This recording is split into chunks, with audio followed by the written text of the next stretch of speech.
السلام علیکم ورحمۃ اللہ وبرکاتہ۔ کیسے ہیں بچوں آپ سب؟ امید ہے کہ آپ سب خیریت سے اللہ کے فضل و کرم سے اپنے گھروں میں موجود ہوں گے۔ میں ہوں آپ کی اسلامیات کی ٹیچر۔ سبق کا آغاز کرتے ہیں۔ آپ اپنی کتاب اور کاپی لے کر آ جائیے۔ جی بچوں، سبق نمبر 2 ہمارے پاس تھا مواخات۔ ہم براہ راست کلاس میں اس سبق کی پڑھائی اور اس کو اچھے سے سمجھ چکے تھے۔ ہم ایک بار اس کی دوبارہ دہرائی کر لیتے ہیں کہ مواخات اخون سے نکلا ہے، اور اخون کے معنی عربی میں، یہ عربی کا لفظ، اور عربی میں مواخات اور اخون کے معنی ہے بھائی، اور مواخات کے معنی ہے بھائی چارہ۔ تو جی بچوں، ہم پہلے اس کے بارے میں تھوڑا سا سبق کو دوبارہ سے دہرائی میں لے آتے ہیں، پھر اس کے بعد ہم اس کے مشقی سوالات کو مکمل کریں گے کاپی میں۔ اس کا پس منظر مقاصد کیا بتائے گئے تھے کہ بے مثال قربانی صحابہ کرام کی اور نبی کریم صلی اللہ علیہ وسلم کی اطاعت، ایک دوسرے کے ساتھ مل کر رہنے کا جذبہ پیدا کرنا، اگر اچھے حالات برے حالات جیسے بھی ہوں لیکن کیسے رہنے چاہیے؟ مل کر، صلح رحمی کو فروغ دینا۔ پس منظر مکہ کے کفار و مشرکین نے مسلمانوں پر بہت ظلم ڈھائے، ان کا وہاں رہنا دو بھر کر دیا، تو نبی پاک صلی اللہ علیہ وسلم نے اللہ کے حکم سے مسلمانوں کو مدینہ کی طرف ہجرت کرنے کا حکم دیا۔ اس طرح مسلمان بے سر و سامانی کے عالم میں مدینہ پہنچے اور مہاجر کہلائے۔ مدینہ منورہ کے مسلمانوں نے مہاجرین کی بھرپور مدد کی۔ اللہ تعالیٰ نے ان کو اہل مدینہ کو انصار کا خطاب فرمایا، یعنی مکہ کے جو لوگ تھے وہ جب مدینہ گئے اور ان کو کہا مہاجرین، اور جو مدینہ میں جو لوگ موجود تھے ان کو کہا انصار، کیونکہ مکہ کے لوگ وہاں چل کر گئے تو وہ مہاجر کہلائے۔ اب آپ کے پاس دیکھیں، یہاں پر دوبارہ آپ کو پھر مواخات کے معنی بتا دیے۔ مواخات عربی زبان کا لفظ ہے جس کا مطلب ہے بھائی چارہ۔ نبی کریم صلی اللہ علیہ وسلم نے ہجرت مدینہ کے بعد مہاجرین اور انصار کے درمیان مواخات کا رشتہ قائم کیا۔ آپ صلی اللہ علیہ وسلم نے مہاجرین اور انصار کو آپس میں بھائی بھائی بنا دیا، ایک مکہ کا اور ایک مدینہ کا، ان دونوں کو آپس میں کیا بنا دیا؟ بھائی۔ ٹھیک ہے بچوں، جب مسجد نبوی کی تعمیر ختم ہوئی تو آپ صلی اللہ علیہ وسلم نے انصار کو طلب کیا۔ حضرت انس بن مالک رضی اللہ تعالیٰ عنہ کے مکان میں لوگ جمع ہو گئے، مہاجرین کی تعداد 45 تھی۔ نبی کریم صلی اللہ علیہ وسلم نے انصار اور مہاجرین کو مخاطب کر کے فرمایا، تم لوگ آپس میں بھائی بھائی ہو، یعنی المسلم اخو المسلم، مسلمان کا بھائی بھائی ہے۔ پھر مہاجرین اور انصار میں سے دو اشخاص کو بلا کر فرماتے گئے، یہ اور تم بھائی بھائی ہو، اور اب وہ در حقیقت بھائی بھائی تھے۔ انصار اور مہاجرین کو ساتھ لے جا کر گھر کی ایک چیز ان کو دے دی، اور آدھی آپ کی اور آدھی ہماری، یعنی انصار نے اپنے گھر کی چیز آدھی خود رکھی اور آدھی اپنے مہاجر بھائی کو دے دی۔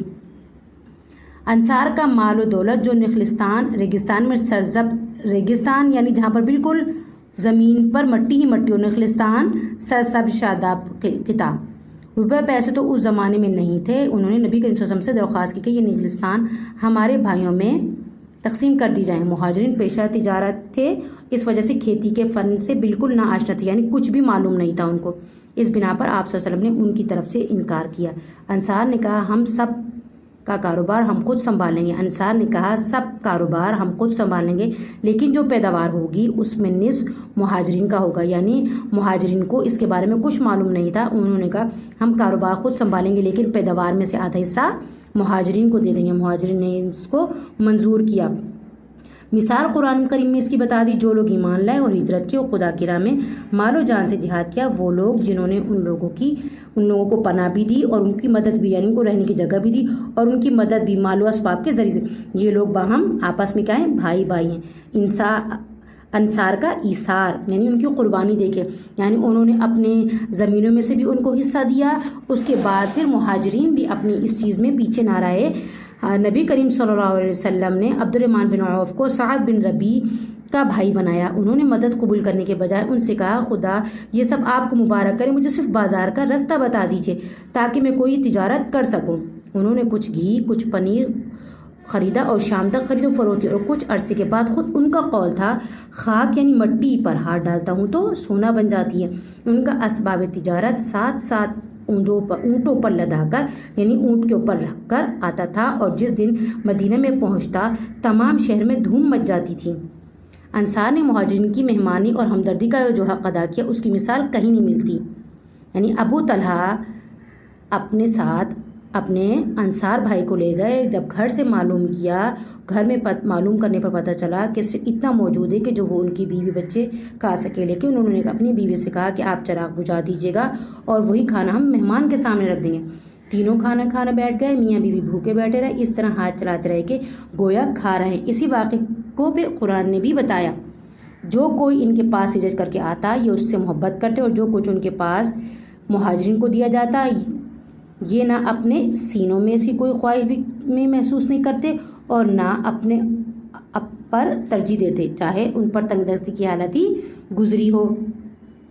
ہمیں بھی چاہیے کہ جب بھی کبھی مسلمان بھائی کو تکلیف ہو تو اس کے ساتھ محبت، ایثار اور قوت کا مظاہرہ کریں، یہی ہماری قوت، عزت اور سربلندی کا ذریعہ بنے گا۔ اس طریقے سے ہم مسلمان آپس میں نبی کریم صلی اللہ علیہ وسلم کے قائم کیے ہوئے مواقعات کو آئندہ زندہ رکھ سکیں گے۔ تو جی بچوں، امید ہے کہ آپ کو یہ سبق آج دوبارہ میں نے جو آپ کو دہرائی کروائی سمجھ میں آ گیا ہوگا۔ اب ہم آتے ہیں اس کے مشقی سوالات پر۔ تو جی بچوں، مشقی سوالات جب ہم کاپی میں کرتے ہیں پہلے ہم مختصر سوالات کرتے ہیں، پھر ہم بیانیہ سوالات کرتے ہیں۔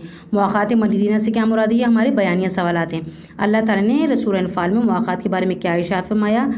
مہاجر انصار سے لوگ کون مراد ہیں؟ انصار کا ایثار بیان کریں۔ یہ تو ہم کاپی میں کریں گے، خالی جگہ پر کریں اور درست جواب پر صحیح کا نشان لگائیں۔ یہ آپ نے کتاب میں ہی مکمل کرنا ہے اور یہ اپنی مدد سے ہی کرنا ہے کیونکہ ہم نے 2 مرتبہ سبق کی دہرائی کر لی۔ اب ہم مختصر سوالات کو کاپی میں مکمل کرتے ہیں۔ جی بچوں، سب سے پہلے آپ مختصر سوالات کی ہیڈنگ ڈالیں گے اور جس دن آپ کو یہ ویڈیو ملے گی آپ اس دن کی تاریخ ڈالیں گے۔ سوال نمبر 1 کہ مکہ میں کس نے مسلمانوں پر بہت ظلم ڈھائے؟ مواقعات کی زبان کا لفظ ہے۔ حضور اکرم صلی اللہ علیہ وسلم نے کن لوگوں کو آپس میں بھائی بھائی بنا دیا تھا؟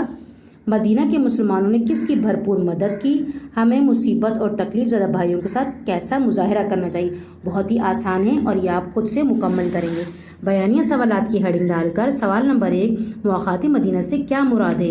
ٹیچر نے آپ کو 1 کا جواب مکمل کر کے دیا ہے۔ سوال نمبر 2 اللہ نے سورہ انفال میں مواقعات کے بارے میں کیا ارشاد فرمایا ہے؟ اس کا جواب بھی آپ کتاب میں سے ڈھونڈ کر کاپی میں مکمل کریں گے۔ سوال نمبر 3 مہاجرین اور انصار سے کون لوگ مراد ہیں؟ مہاجرین کی ہیڈنگ ڈالیں گے، انصار کی ہیڈنگ ڈالیں گے اور بہت ہی آسان ہے یہ جواب، آپ خود سے اسے مکمل کریں گے۔ انصار کا ایثار مختصراً بیان کریں۔ انصار کا ایثار آپ نے بہت اچھے سے صفائی کے ساتھ مکمل کرنا ہے۔ امید ہے کہ آج کا آپ کو سبق سمجھ میں آیا ہوگا اور آپ اسے اپنی کاپی میں بہت صفائی کے ساتھ مکمل کریں۔ اب ٹیچر آپ سے اجازت چاہتی ہیں، اپنا بہت سارا خیال رکھیے گا۔ اللہ حافظ۔